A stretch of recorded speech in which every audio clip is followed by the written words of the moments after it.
भारत की विदेश नीति के मुख्य शिल्पकार कौन हैं? भारत के विदेश नीति के मुख्य शिल्पकार पंडित जवाहरलाल नेहरू हैं। अफ्रीकी एशियाई सम्मेलन 1955 बांगडुग में हुआ। प्रथम गुटनिरपेक्ष आंदोलन सम्मेलन बेलग्रेड में सन 1961 में हुआ। पंचशील समझौता भारत और चीन के बीच हुआ था। भारत ने गुटनिरपेक्ष आंदोलन सम्मेलन की मेजबानी नई दिल्ली में की थी। गुटनिरपेक्षता और उदासीनता एक नहीं है। भारत ने दक्षिण अफ्रीकी सरकार के रंगभेद नीति का विरोध किया था। नेहरू ने टीटू और नासर के साथ मिलकर गुटनिरपेक्ष आंदोलन को प्रारंभ करने में मुख्य भूमिका निभाई।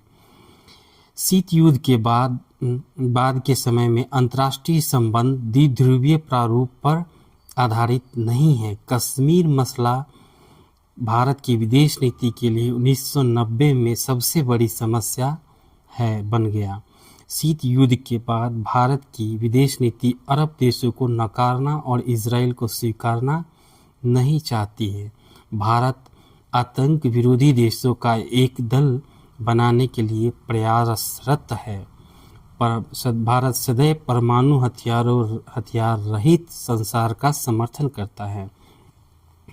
CTBT का full form comprehensive test ban treaty है और NPT का full form nuclear non proliferation treaty है।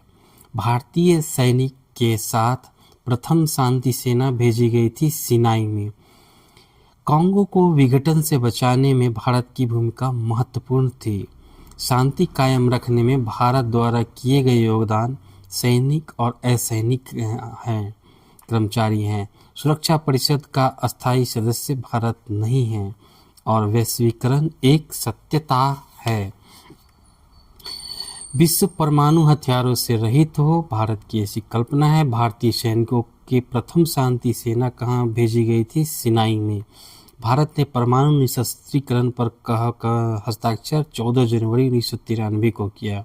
संयुक्त राष्ट्र एजेंडा के आधार पर हथियारों के उत्पादन पर प्रतिबंध की पहल भारत ने 1964 में की। शीत युद्ध की समाप्ति के बाद अंतर्राष्ट्रीय स्तर में महत्वपूर्ण परिवर्तन 1989 में हुई। भारत ने नई दिल्ली में 7वें गुटनिरपेक्ष आंदोलन की मेजबानी 1983 में की। गुटनिरपेक्षता के संबंध में जवाहरलाल नेहरू ने यूगोस्लाविया के राष्ट्रपति के विशेष संबंधों की स्थापना टीटो ने की।